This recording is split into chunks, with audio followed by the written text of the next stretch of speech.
So today we're discussing the non-random to liquid model, aka the NRTL model. NRTL. And the NRTL model is kind of a modification of our Raoult's law, which if we remember Raoult's law, we have some xi pi sat is equal to yi total pressure.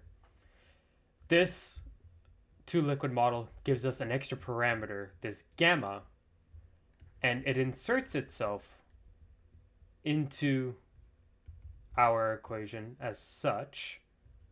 Pi set yi. We also have maybe some fugacity coefficient over here, but that is of less interest to us at this particular time. We are given this extra parameter that accounts for deviations from the ideal model that is discussed when talking about Raoult's law for calculations. So previous VLE models are for ideal systems, possibly at where ideal gases are at higher pressure, where they act more ideally, they have those perfect collisions with each other, minimum energy losses, things like that. This deals with more of a realistic case scenario where we might not have those conditions that provide us that perfect or ideal situation. So in that case, we use this activity coefficient, this gamma, this activity coefficient,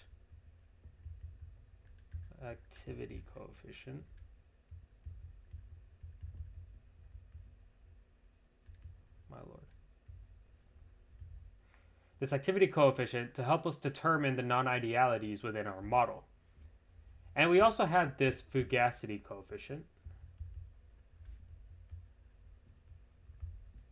But for right now, we can just say, we'll negate this, say it's equal to 1. So really what we are worried about is this activity coefficient on this side here. And the way we get this activity coefficient is actually using this big long equation here. We have defined this Gij, which is it's a measure of excess Gibbs energy. And it is dependent on this tau, which is this big long equation here, where we have our temperature and some coefficients that we can pull from a library. So that is going to be the direction we're headed in, and we will use those to calculate this activity coefficients to be used in a modified Raoult's law. So pulled up a new Python notebook here.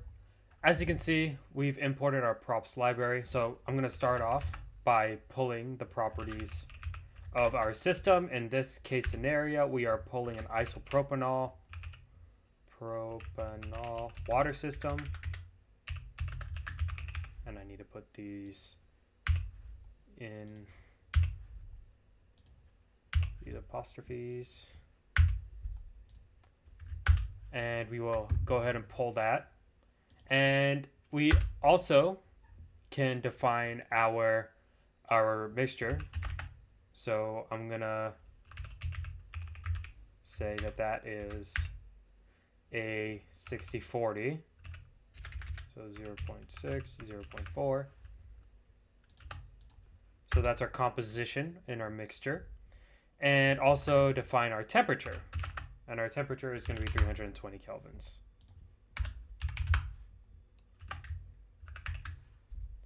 Right. Now, up here in comments, I have actually gone ahead and taken the liberty of pasting our equations from here, these bottom two equations, not this big one yet, we'll get to that. I've taken the liberty of putting those into our Python notebook here. So if we wanted to calculate a Tij, what we would end up doing is we would start pulling from our Python notebook, or from our Python library, which is actually this one here, this binary NRTL. What it gives us is, this is a list of different chemicals pulled from ChemCAD, which is a software that does a lot of these modeling within its own shell. It has a list of a bunch of chemicals. As you can see, we are dealing with water and isopropanol, so we have that here under their IDs 30 and 36. And what it'll end up doing is it'll start looking through this big long list, and it gives us these parameters. So this A, B, C, D, as well as our alpha are actually all pulled from this chemcad list. So this is where we're pulling all our data from via this props library. And if we go back up here, we can code out our equation for our tau. So far we just have the A in there. It pulls up zeros, and if we look, so we had isopropanol and water, so a 30-36 mixture. Let's look at that. This column here should lead to our A. Boom, you see that? That is 0, so that makes sense. Pulls it up in this tuple because we are looking at both of these components at once. So everything looks to be pulling correctly. So let's just go ahead and keep coding this out. So our next term is this Bij over T term. So we'll go P dot NRTL over T plus Cij. So pull that times np.log, because we're taking actually np.ln, or I can't remember if log already pulls the natural log of it. I believe it might, so I think we're okay there. Of the temperature, and our last term is that D term, and then times T. Shift enter on that. And now let's take a look. So it has done that, and what we'll end up doing is we'll take these and put them into one array, but save that for later. Next, let's go on to our Gij. So Gij is equal to np dot that, and that'll be minus, and this is where we pull our alpha.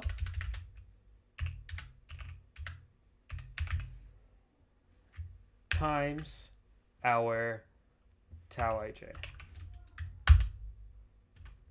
So now we should have our two parameters that are needed for our gamma calculation.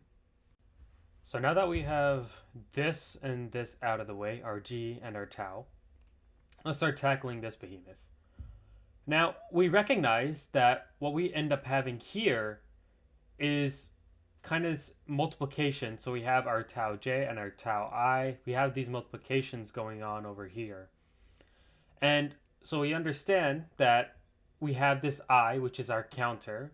For our specific model, we have two components. We have our isopropanol and we have our water. And so what we can end up doing is we can use kind of a really powerful tool, really. And that's this jnp.einsum. And what this allows us to do is it allows us to use those indices to do those calculations for an I number of times. So this is essentially taking that for loop and using a much more sophisticated method of doing that for loop. But we need to be very careful with how we do our indexing.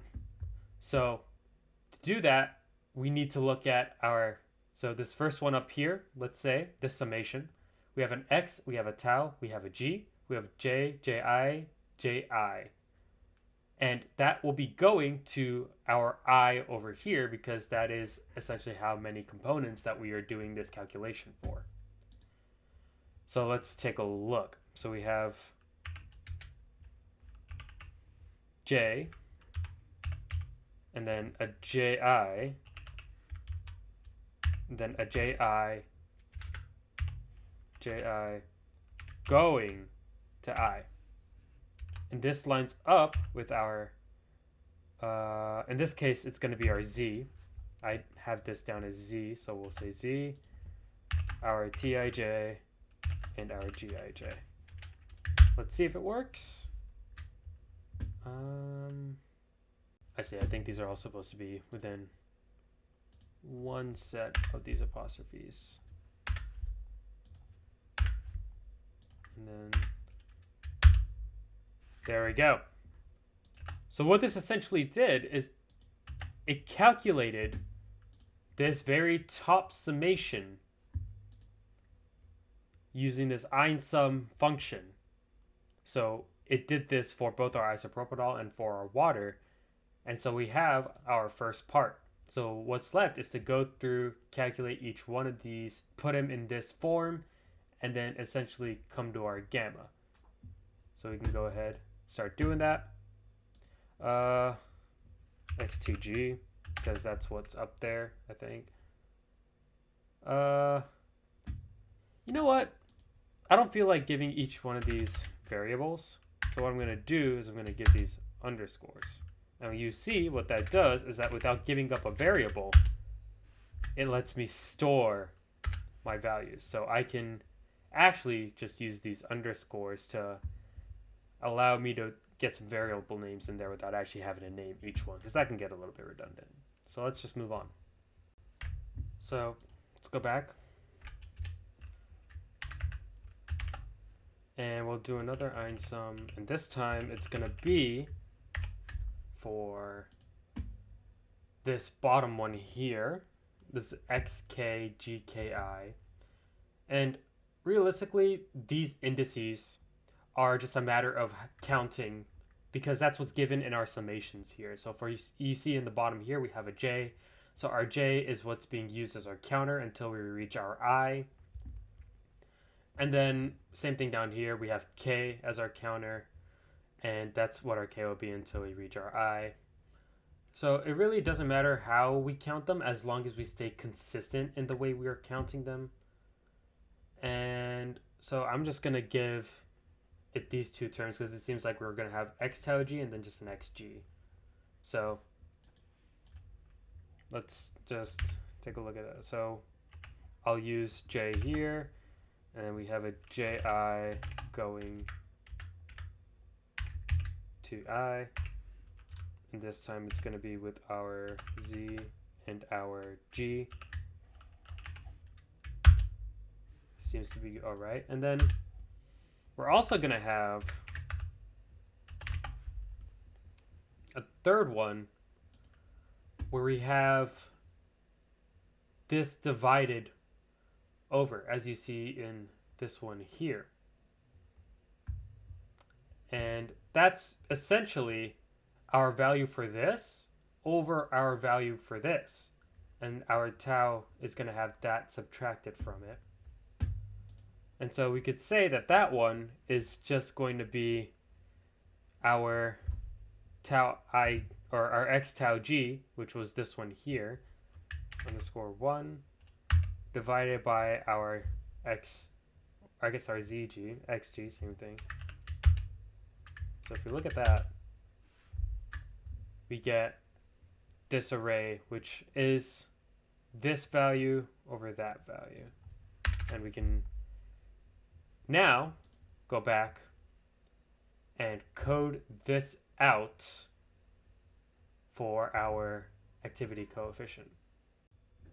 So let's go back to our, I'm going to work from this parentheses out. I think that might be the most intuitive thing to do, and just make sure I don't make any mistakes. So that'll be tau minus our underscore 3, this x tau g over just xg. So let's start there. So we have our tau ij, and that's going to be minus underscore 3. And all of that is going to be over our xg, which should be our underscore 2. Yep, our underscore 2. So this all over underscore 2.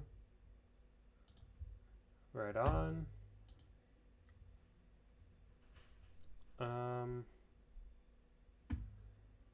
And then it looks like we're going to have to do our underscore 3 multiplied by that. So underscore 3. Actually,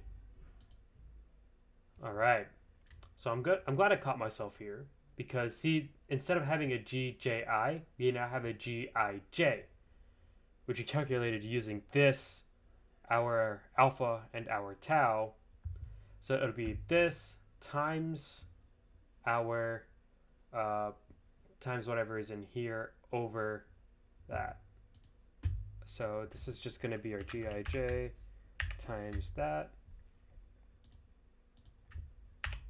All right.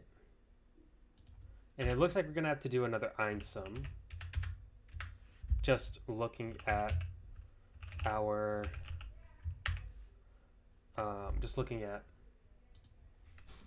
summation here makes sense. So we're going to have our J, we're going to have, I believe, a J, an IJ, and an IJ going to our, actually no, I believe we just have X and this. Yeah, that looks right. So it'll be our Z's and it'll be that.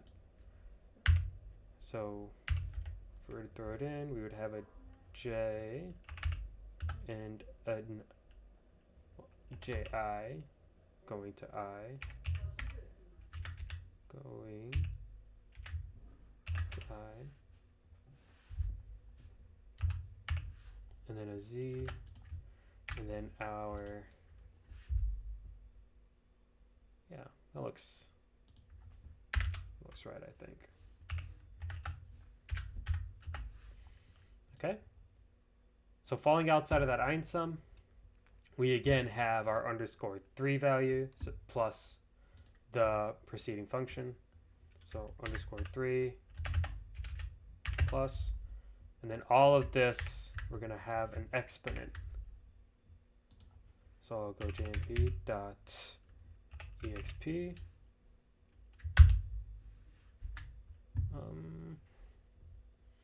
So essentially what we should have here are our activity coefficients, and we can also cross-check this with our actual, there's a function that'll give us